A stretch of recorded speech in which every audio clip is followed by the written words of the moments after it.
नमस्कार। आज हम मैथिली शरण गुप्त के काव्य में नारी भावना पर एक चर्चा करेंगे, जिसमें विशेष रूप से यशोधरा के व्यक्तित्व को भी स्पष्ट किया गया है। या इस प्रश्न को हम इस तरह देख सकते हैं कि मैथिली शरण गुप्त की नारी भावना पर प्रकाश डालते हुए हम यशोधरा का चरित्र चित्रण करेंगे।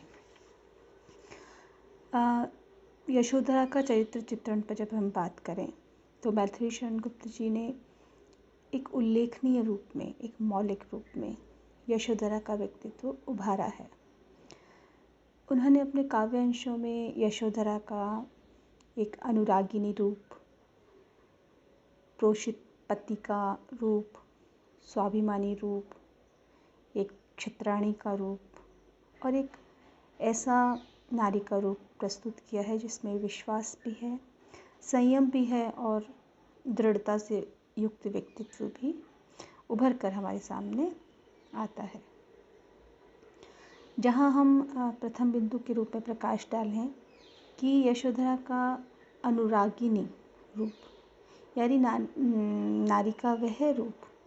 जिसमें वो अनुराग रखती है, प्रेम रखती है अपने पति से, एक माननीय रूप में है, मान रखती है, एक स्वाभिमान है जिसके भीतर गौतम के प्रति उसका यह मान, उसका धर्म, पति धर्म, पत्नी धर्म उसे किस तरह से अनुराग के लिए प्रेरित करता है, किस तरह से वो वैवाहिक बंधन में बंधी हुई होकर उसके प्रति पूरी कर्तव्यपूर्ण रूप से उसका निर्वाह करना चाहती है, करती है। और यही कारण है कि यशोधरा हर समय अपने पत्नी धर्म और कर्तव्य की रक्षा करती है। वो अनुराग से बद्ध होकर जब वो कहती है कि नयन उन्हें है निष्ठुर कहते, पर इनसे जो आंसू बहते, सदैव हृदय वे कैसे सहते, गए तरस ही खाते। दूसरे रूप में हम देखें उनका पति परायण रूप,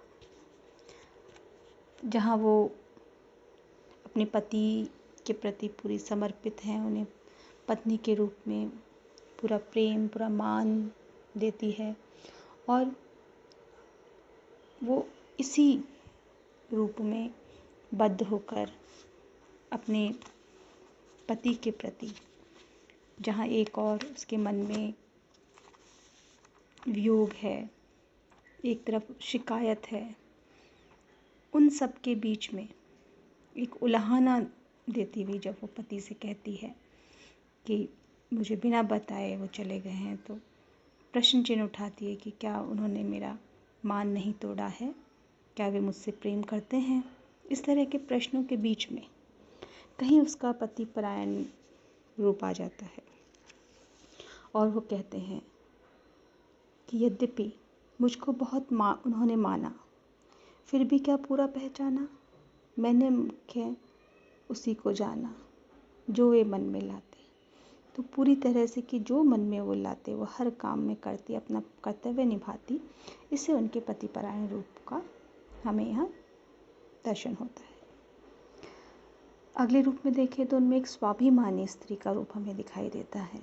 कि किस तरह वे प्रश्न पूछती है कि मुझसे कह के जाते सखी। पूरे रूप में वो इन्हीं शब्दों से अपनी मन की व्यथा कह रही है, शिकायत कर रही है और स्वाभिमानी होने के कारण उन्हें गहरा दुख है कि बिना बताए चोरी छिपे वो चले गए हैं। जब वे कहती हैं कि सिद्धि होते हेतु स्वामी गए, यह गौरव की बात, पर चोरी चोरी गए, यह बड़ी व्याघात। दूसरी तरफ वो कहते हैं गए तरस ही खाते सखी, वे मुझसे कह कर जाते, चाहे सिद्धि पावे वे सुख से, दुखी न हो इस जन के दुख से, उपालंब दूं मैं किस मुख से,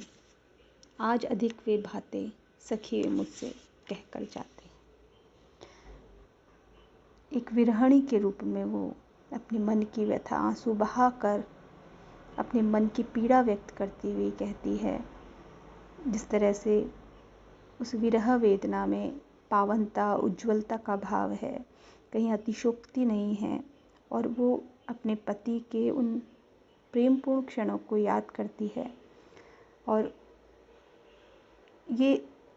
उन्हें मन में भाव भी लाती है उपालंब के बाद भी कि वो जहाँ रहे सुख से रहे और तनिक भी उनमें चिंता का भाव ना हो। तो उस रूप में वो विरहाणी के रूप में कहती है कि गए लौटे भी वे आएंगे, कुछ अपूर्व अनुपम लाएंगे, रोते प्राण उन्हें पावेंगे, पर क्या गाते गाते सखी वे मुझसे कह कर जाते। दूसरे रूप में हम देखते हैं कि उनके भीतर आस्था की प्रतिमूर्ति है, कि उनमें भाव है, अपने पति के प्रति प्रेम का भाव है और उस प्रेम के भाव में एक विश्वास भी है कि वे जहाँ भी जा रहे हैं अपना उद्देश्य पूर्ण कर आएंगे, कि जाएं सिद्धि पावे वे सुख से, दुखी ना हो इस जन के दुख से, उपालम दूं मैं किस मुख से, आज अधिक वे बातें सखी वे मुझसे कह कर जाते। कि मन में उनके प्रति पूरी आस्था का भाव है। दूसरे आगे हम देखें कि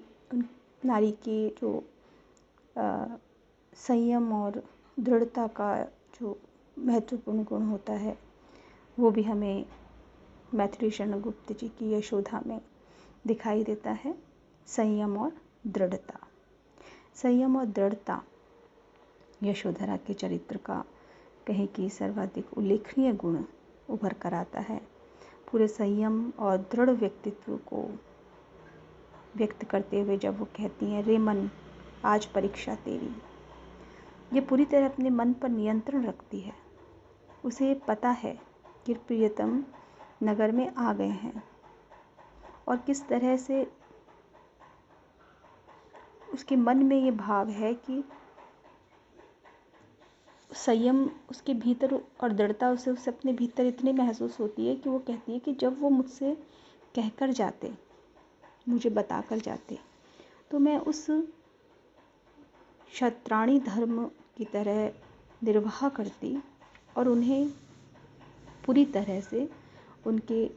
सत्मार्ग में जाने के लिए उन्हें मैं बाध्य नहीं कर रोकने के लिए नहीं रोकती, बल्कि उन्हें आगे जाने के लिए प्रोत्साहित ही करती। तो यशोधरा के मन में जो बार बार प्रश्न उठ रहा है कि बिना बताए चले गए, ये मान और उसके भीतर संयम, उसे पता है कि उसके भीतर संयम था और वो उसे रोकती नहीं उन्हें, तो यही बात उसे बार बार उकेरती है, बार बार व्याकुल करती है। और वो कहते हैं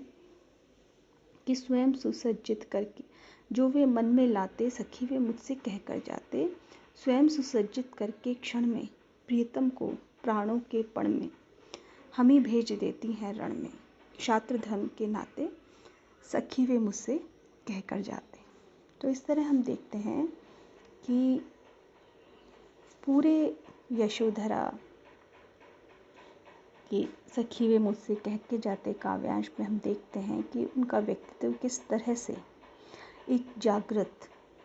स्वाभिमानी, संयमी, दृढ़, निष्ठायुक्त, पतिपरायण रूप